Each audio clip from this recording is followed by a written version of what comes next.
All right. Star 2 to raise your hand. I don't have any hands up right now. Let's see. Who do I got here? I got somebody with the last 4 digits of their phone number is 9294. Who am I talking to? What's up, Money Making Mitch? It's Brian Johnson, man. Long time no talk. Hey, Brian. How you doing? Everything is great, man. Can't complain. Good. What's on your mind? Two questions actually. So, I don't know if you remember our last call. It's probably a couple months back, and I had all the properties I had just acquired. Looking back, the last quarter of 19, I actually sold all those properties. So, I'm kind of like patting myself on the back because I kind of escaped this thing without getting hurt too bad, holding on a bunch of properties. Just a couple, owner finance things that I still got, and then I was able to sell a couple dozen. So looking forward, you're in Pennsylvania, right? Or yeah, Pennsylvania. Yeah, I remember. And you also did across the border. There was 2 states, right? No, I just think there was 2 counties in Pennsylvania, and maybe you had to talk with my attorney and all that. And we went through the whole trying to do the land trust thing, and yeah. Looking forward, first, give me your thoughts on. I know you raised a bunch of private money with something that I haven't done a ton of, just from family and friends. Private money versus starting a fund. Have you ever considered starting a fund, or what were some of the pros and cons of starting a fund versus just going straight on one-to-one raising from different individuals? Good question. People tell me all the time, man, you got enough notoriety, you could start a fund, and you could have millions in it. First of all, I'm regulated by the SEC and all kinds of things, and I have to do quarterly reports, and I don't want to get into that. The other thing is I'm commingling everybody's money now, and one of the reasons why people have a great comfort when they loan me their money is that I take the money, I never borrow over 65% of the owner finance value of that property at the time. And every loan that they do with me stands on its own.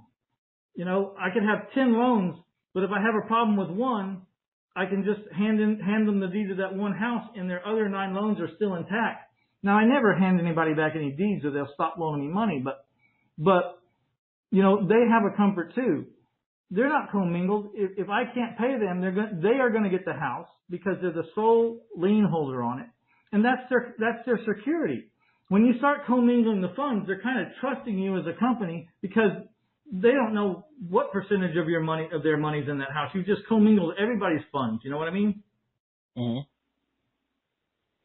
So yeah, I don't just need to commingle any money. If I need money for a house, I get that money from one person. Now, there's been rare occasions where they said, well, me and my grandmother want to buy this house, and she's got 35 and I got 35, and we want to loan you 70,000. I said, I can't take 35 from you and 35 from her.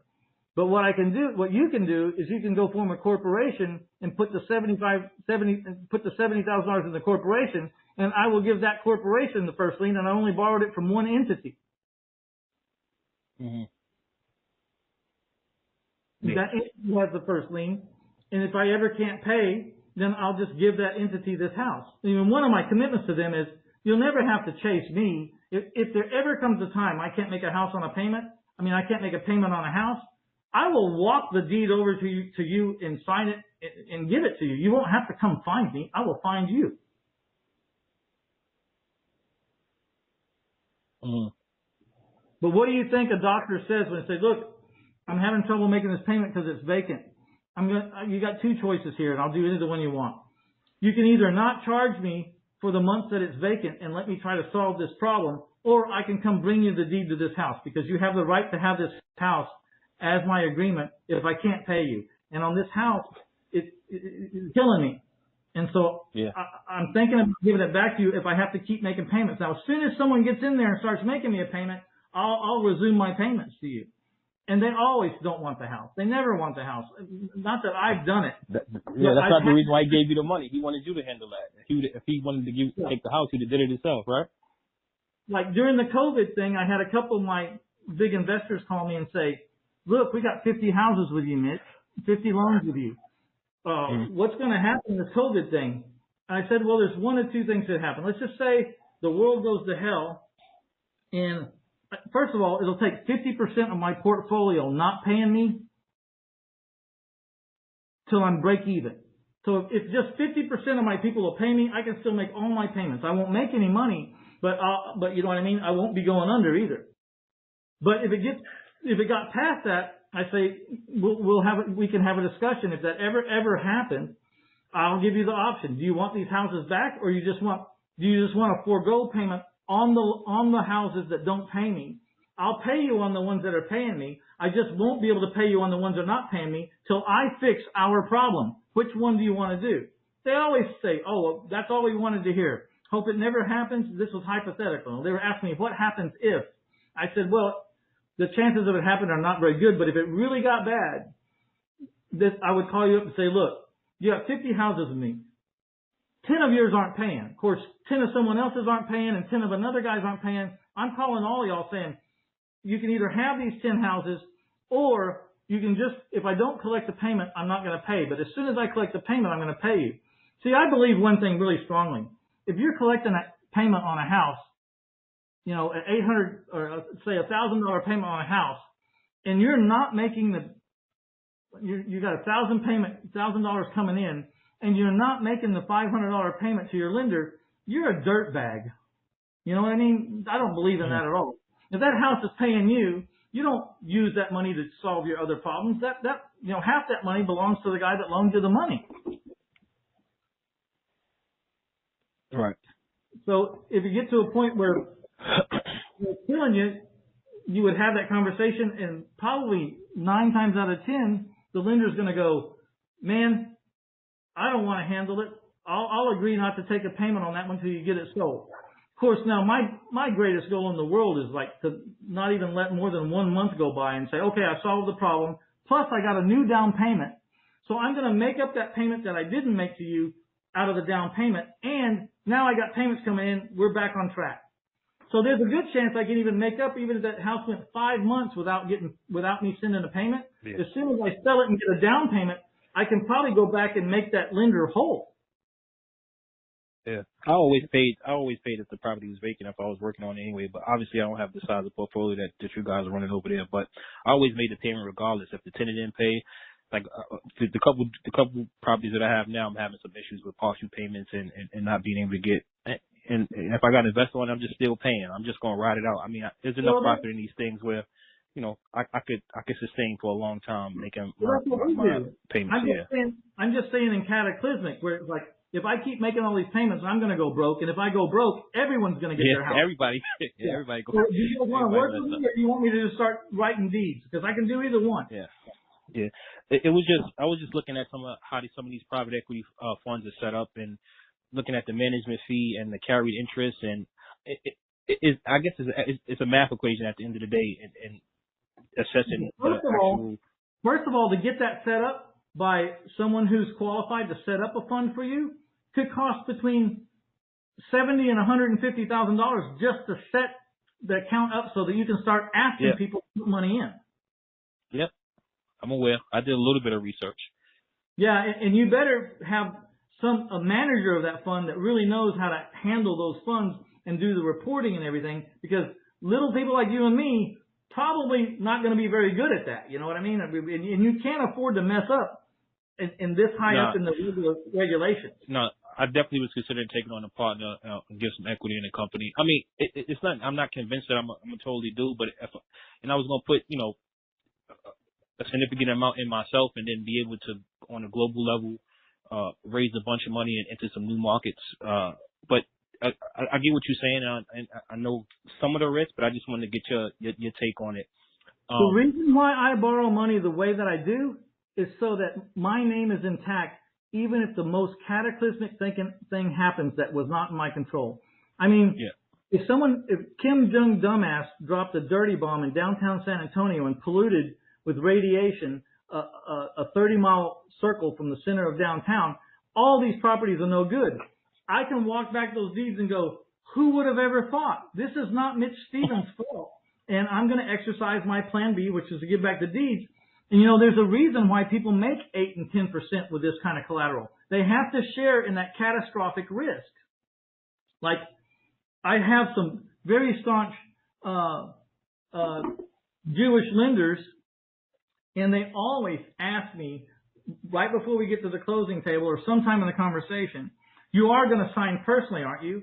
And I say, no, I'm not signing personal. This is clear. I told you clearly it's a collateral only non-recourse loan. They said, well, we're only going to do it if you sign personally. And I say, look, they'll say, so you don't believe in this enough to sign your own name? I say, I absolutely do believe in it enough to sign my name. But I can go to a bank and get a 4% loan and I'll sign my name. If you want to give me a 4% loan, I'll sign my name. But at 8 or 10 or 12%, you've got to share in this risk because you're making a premium. And they all understand it, and that's the last of the conversation. Yeah. Look at this, Brian. I got $24 million out in the street right now. How do you think I sleep during COVID? How I sleep is they're all non-recourse loan, and every loan stands on its own. And all I got to do to stay completely within my word and my handshake and my contract is if I can't pay, I just hand them the house. That was the deal. And I told them in the beginning, if you're not willing to take this house, if you don't like this house for the amount of money that you're loaning me, then don't make me the loan. Yeah. Because this is a collateral only loan. The worst case scenario is you're going to end up with this property. If you don't like that proposition, then this loan is not for you. Right. How's the hard money side of your operation going right now? The flip is still borrowing money, or is that slowed up a bit for you? Or is that even advantageous to start exploring right now? Cause the way the hard money guys in my area, like they're shit, like they're terrible. If I could come in and probably that probably be the primary focus of our next call. I'll set that up in the next couple of days. Sit down and try to get the setup about how the hard money side of things look, and maybe set up a little local one.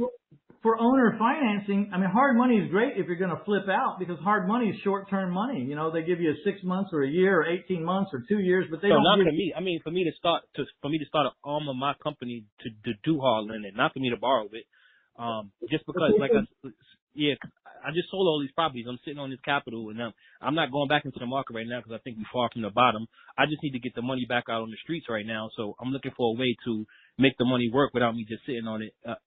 And so good deal. So what you want to do is, you probably don't have an exorbitant amount of money. I mean, even if you have $1 million that in cash right now, that's not a lot of money when you start going out in the marketplace and saying, I'm going to loan money to you investors. How much do y'all want? That $1 million will be gone in 10 loans. So only loan like 50 cents on the dollar. Someone who can cover the $30,000 rehab. I mean, don't loan it. Don't try to compete with the other hard money lenders out there that are loaning 75 and 80%. You say, I got $1 million, but here's the thing. I'm only putting up 50% of whatever the appraiser says it's worth. If you can figure out how to make this deal work with 50%, then I'm your guy. If you can't, I'm not. And you're only looking for 10 loans, and you'll find them. Because usually in a decent sized city, you've got investors out there that say, yeah, give me the 50 and I'll do the 30,000 out of my own pocket for the rehab, or I'll put the 30,000 on my credit cards, and then when I flip the house, I'll pay you back and I'll pay my credit cards back and I'll keep the difference. Make them put a bunch of skin in the game. You're only for people who can live with your parameter. And when you don't have, you can set that parameter pretty low. I mean, pretty stiff. Like, I'm only going to loan 50 cents on the dollar of the appraisal. If that works for you, great. If not, move along. I need to talk to the next guy at my door. Right. It's a big frustration for the other investors that I network in the area. I mean, the hard money guys are just terrible. So I just wanted to see exactly how to set it up, how to get it going. And then I definitely want to do 65, 75%. It would definitely something be around 50%. And the fallback to that is if they do got to give it back to me, it's something that'll qualify for owner finance strategy, which I would just do myself. Right. So, I just need to find a way to put the money back on the street. And I guess the last question, I don't know if somebody else is on the queue, but do you have any experience with one of my staff and one of my acquisition guys? I kind of took a word for. I was trying to be hands off and wound up buying a piece of a lot in the city, which was I looked at it, I looked at the map, I thought it was a good deal, and we got it for a smoking deal. It's like a couple $1,000, but come to find out, is in the middle of 2 residential houses, and we can't build on it. I probably can't find an investor for it. What would you? Should I? Have you ever like donated something back to the city or a tax credit? Like you got to create a way that I can exit that without. How much you got in it? It was like I probably bought it for like 2,000. Closing costs of money is for like 2,700 or 2,500, something like that. And the people to the right and the left won't buy that from you for 10 Yeah, grand? they want to buy it, but they wanted to pay like pennies on it. They basically wanted to pay like $1,000 or 1,500 for it. It's like one of the ladies. I'm in negotiation. I mean, I probably could get her to buy that at my cost. But I was gonna put like a trailer or someone and just make them frustrated because both of them tried to lowball me on it. It was like stirring on their position, and I was going to piss them both off and like put like a trailer, use it as put some cars in there. But I decided against it. But yeah, I definitely can't get 10 for it. They wouldn't be willing to do anything like that. The two neighbors from the side. What is it worth? Probably what I paid for it. That's why I decided to donate it back to the city or something creative or I don't know if you ever dealt with a situation like that. If you're just trying to get out of it, make those two guys bid. Say, I'm going to sell it to one of you guys in the next, in the next 10 days, whoever gives me the highest offer. And just get rid of it. I mean, I don't even know how you give it back to the city without, I don't know if you tarnish your name or not. I've never done that. Yeah, that's why I was saying, like, that's why I was having an input if you do anything like that. Maybe, I don't know, donation. I don't know what they could do with it. Figure out it could be a write-off for me at the end of the day, worst case scenario. But why can't you do something on the property? It's not buildable. It's such the actual. I wish I had the lot size in front of you, but I don't. But it's like a slim. It's like an awkward piece. It's like an awkward lot that you can't put a building on it. Like you can't. Yeah. Okay, I get it. Yeah.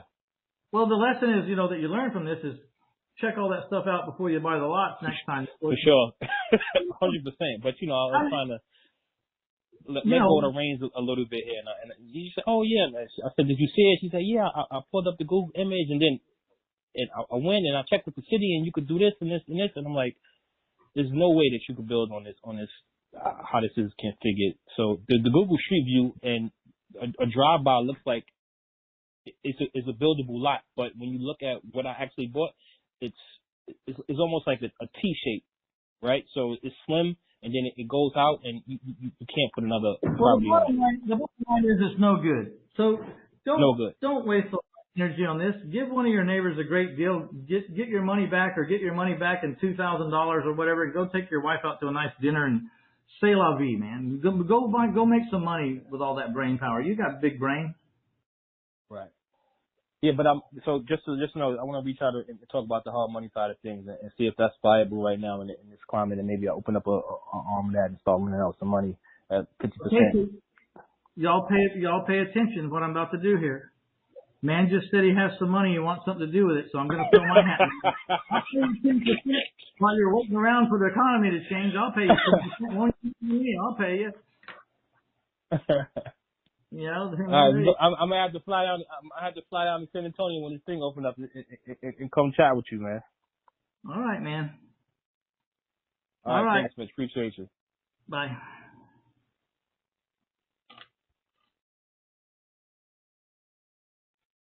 All right. Any more callers? It's been on the call about an hour and a half. So don't have any more questions. We're going to call it a night. Mike will be back on next Tuesday, Mike Powell, and he has some interesting things to talk to you guys about. He always does. He's got a lot going on these last couple of weeks. So you guys have a great Mother's Day. I guess it's Mother's Day this Sunday. Don't forget to buy some flowers. Don't get in the doghouse with your wife or any of the mothers out there. You don't want to get them mad at you. So take care, my friends. And by the way, if anyone's listening and anyone cares about this, I've been writing songs with a country star named Chris Cagle. And Friday night at 6 o'clock, Cagle, C-A-G-L-E, I'm going to be in Houston, and he's going to do a Facebook Live performance because of the COVID thing. We can't really have a big crowd. And he's going to sing a couple of his big hits, and then he's going to sing some songs that we co-wrote together. So that's Friday, May the 8th at 6 p.m. Chris Cagle is going to do Facebook Live, and I think you'll see yours truly up there on stage at some point, and they'll be singing our songs. So just a little side fun thing. That's my hobby. So if you guys are interested, I'll see you on Friday evening. Talk to you in a bit. I'm out of here.